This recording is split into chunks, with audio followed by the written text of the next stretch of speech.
each of you talk about your favourite LGBTQIA plus deaf film project that either you've worked on or you've seen. Well, I had worked on a documentary linked to deaf transgender people because there'd nothing been produced about the process and providing these people with role models. So I pitched something to the BSL Zone, and over a year we followed a person's journey through transitioning.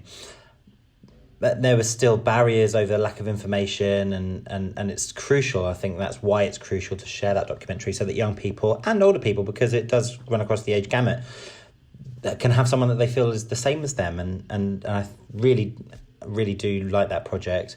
I mean, in terms of other deaf films about that issue, I think it's very rare. David saying yes, I think it is very rare. I mean, from the 90s, looking back to the 90s, it would be hearing productions. Not so many deaf characters, but a real kind of breakout series was Queer as Folk, our Channel 4's Queer as Folk, and it's thanks to Russell T Davies for writing that and coming up with the idea. It was just groundbreaking. So I remember at the time actually producing gay poetry with Richard Carter, and talking about the equalities of me as a black man and him as a white man, and this construction of a sign of an open palm with making the sign gay, the two between us. But that was amazing. That poetry was really amazing. And I'd say actually, back then we were making that kind of poetry, and then now Lynn's saying a film that is just a very short 10-minute film, again with the BSL Zone, because prior to this they'd not had any deaf LGBT plus films on their website, but there was a deaf directed film called Almost. I know the one. Almost, and it's about two lesbians and their attraction for each other, and the same director, Teresa Garrity, has just pitched another film idea that is also an LGBT story. So now we're in 2020. It's a growth area. That seems really positive. Now looking back, you might see one gay character, but it would be a straight actor portraying that role, and actually representation for LGBTQIA actors and performers and stories wasn't really happening. And actually you need that representation to get the feeling of the stories and to get the real feeling of those perspectives. I think if you've got someone, we should have our stories represented, because you don't see gay actors playing straight characters either. It's great that story's been pitched, but I mean, I would focus on stories from my perspective as a man, and even more particularly as a black man. I've been speaking to people and asking people about these experiences, but people who were young in the 70s, I want to find out from them what has evolved and how things changed to where we are now, particularly for the black community, but the deaf, black, gay community. How are things progressing? And some people still don't feel ready. I only know one really who's 50, in his 50s, from London, and of what he might say, and just to encourage younger generations to be more forthcoming and forthright in sharing their truth and sharing their stories. And it's not just within black communities, it's also within Asian communities. So at the moment, would you say there's not really very much in terms of role modelling for young people? It's only seems to be a very recent thing. So in the 90s, I mean, we go to festivals and you don't really see that LGBT representation. I think that's particularly problematic. I'm pleased that it's something that's starting to grow, but we're certainly not seeing enough. No, certainly I agree. What are some of the barriers facing deaf queer filmmakers? Talk about whether each of you feels welcomed in the mainstream hearing LGBTQIA plus communities and film festivals, and whether deaf communities and festivals are welcoming of LGBTQIA plus filmmakers. Oh, well, really, if I'm honest, in terms of LGBTQIA plus films and film festivals, I haven't really been to many, just because of the lack of access for me and meeting my access needs. But these have been, I mean, there's nothing for us by us, that telling our own stories. In terms of the mainstream, it's great, but we don't really see deaf sign language using BSL identifying people making these films. I mean, I've seen Honeymoon. It's a film that you're in, Lynn. And who's the girl? Lara. Yeah, that's right. It's Lara. Yeah, that's it. Yeah, the story of the two of you. And that's really lovely. But that was written and conceived of by a straight director. But I mean, it's a positive example. It's a positive story.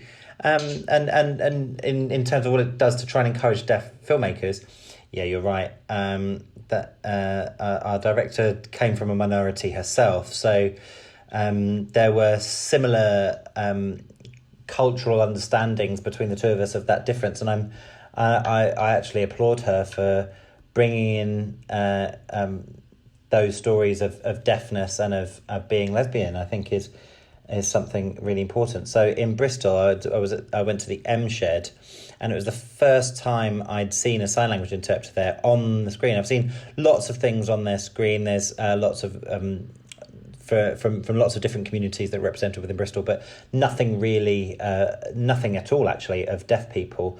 And even with panel discussions, it's lovely to see these panel discussions for people with different perspectives, but I've never really felt that sameness from panelists before. Yeah, so you need deaf people to be talking about these things, don't you? I remember a long time ago here in Bristol, we had an LGBTQIA plus talking about a history tour. And I was... so there were three of us who went on this, and I remember we had a sign language interpreter just explaining what things were like at the time through the 1950s and the 1960s around Bristol and what's changed in the city, which was fascinating. But that's something I really like to revisit, but because I think there are still, it's that provision of interpreters that is the key stumbling block to that happening. So we need to source that funding and have these experiences that enable us to search our identities and feel that pride. So through LGBT History Month, I've asked about why deaf people are not presented. And unfortunately, these initiatives seem to be volunteer-led, charity-led, bare bones, bare budget. So access needs like sign language interpreting can't be found. So if this could be more employment-based, if people could be paid to do these things, then I think it's a lot easier to be able to source these. And if deaf people are employed in these roles, then there are schemes like Access to Work that mean that we would be able to have sign language provision while we're at work. And I think actually we tend to put people in silos of, we focus on the access needs of deaf people and blind people and people of different ethnic diversities, but actually we need to look at people in the round and more holistically. Yeah, I'd agree. And I think actually what we could do with is having our own forum and to be able to take ownership of these things. And there might be some opportunities there. I don't know.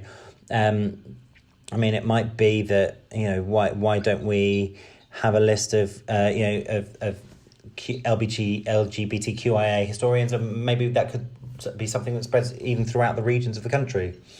Oh, do you remember Brother and Sisters Club? I mean, they've got a real rich history. There's a real rich sense of story there, and I think that's something that goes into the mainstream. And I think rather than keeping our own stories to ourselves, other people just don't know us, and I think it's important that we're recognisable in the mainstream and that we're part of that production. And I think we are keeping ourselves off and we're separated from the mainstream, but actually we're part of LGBT history, but we're distant from it as well. It's the language, isn't it, Lynn? Yeah, I think that's absolutely right. Looking to the States, I mean, do they have their own versions of this? Are they doing this over there? No, I don't think so. I don't think they're really doing it. There's something I saw recently coming up for deaf gay people making short films, and I think there are instances of that, but in this country I think something that's man to man, you don't really see it. It's not something you see very much. there a strong queer deaf community in Bristol? And are there any exciting local film projects happening? If I'm honest, I think there's a strong... Well, now I don't think so. I think it's become more individualised, but in the 1950s, 60s, 70s, and even 10 years ago and 20 years ago, we had Def Fab. There was a vibrant sense of community, and again, I was part of the voluntary team that made that happen. I mean, but what about films? What about deaf LGBT filming? No, we're the only two in Bristol, I think. So I mean, we're making other projects, but they're not necessarily deaf LGBT films. But there are only those three up to 2019. So there was Honeymoon. Well, the very first one was 15 that we were in. But yeah, the director was straight, and other actors were straight. But it was something that made it into the mainstream. But I think last year's documentary, Becoming Marcus, was really groundbreaking. But then into this year, 2020, the BSL there's a BSL zone LGBT drama with two lesbian characters, and there was a significant number of the production crew, first AD, script supervisor, who are lesbians, but there was only one of the actors is lesbian, but I'd like to see more representation. I think it's a real weakness. There's not a lot of us coming together to make projects. I mean, in Bristol, I think there's even fewer compared to London. I think in London there's a burgeoning scene. Well, I mean, I can only think of two. Okay, all right, okay, so in terms of filmmakers, then there's you, me, Teresa. Who else? Oh, there's Rosie Ben. Yeah, Rosie Ben, but she's not doing much. Yeah, it's really rare to see. I mean, there might be more nationwide that we don't know of, but in terms of BSL fluent, these filmmakers, so you're talking about three women and one man. Yeah, it's usually men in the majority and women in the minority, so it's a refreshing change to counter the balance a little bit. But yeah, we're still not seeing enough in terms of LGBTQIA representation. Do you feel there is a good representation of queer and trans deaf people on screen in the UK or elsewhere? No, not really. Not really. I mean, I'd say it's really scant representation, and I think it's access. It's a lack of access because these barriers are cumulative, and I'd say in terms of queer vision in Bristol, that was captioned, and it was great. I thought it was better than nothing, something to see. But in the following year, that went because there's financial issue, again down to volunteers to run it. So these barriers are real. So in LGBT History Month, we finally got sign language interpreters. So I went to see these events. And I'd asked them, now that there were sign language interpreters, why this was the first time. And they were telling me that it was funding, that it was all run by volunteers and it was charity-led, so they couldn't pay for access to happen. And I think actually people need to be employed. Let's employ deaf LGBT members of staff as part of the organisation or as part of the event, so then they can get funding for sign language interpreters through Access to Work. And crucially, they know what the access need is, so they know how to make it accessible. And I think that's the really challenging part. That's really challenging. I would say in terms of accessing the mainstream and LGBTQIA film festivals, I think there's one in London. That's the biggest one. Yeah, and that's amazing. It's quite impressive. But I think we need to see more of that. This is something we definitely need to see more of. Yeah, it goes around, but I think it's... we need some more consistency. And I think we were the only two deaf people that went, weren't we, David? So I think within these films, we're representing LGBT people and disabled people. So they're being represented, but in terms of deaf people, there's only that one bit of representation. And I think we need training, we need to raise awareness, we need to do these things. Yeah, absolutely right, Lynn. I think they need to, we need to have our stories represented because we're there, but it's. I think we're at a double disadvantage, and I think it's, we need to have that equalised. We need better equity. What kind of stories do you both want to see more of in films about your communities or your backgrounds? Oh, I'd love to see. I love seeing an LGBT murder film. It always seems to be very superficial these days of what we see, but I'd like to see these people being involved with really strong characters. And, these are things that happen to deaf people. There are things that happen to LGBT people. Just to see these people actually in other films.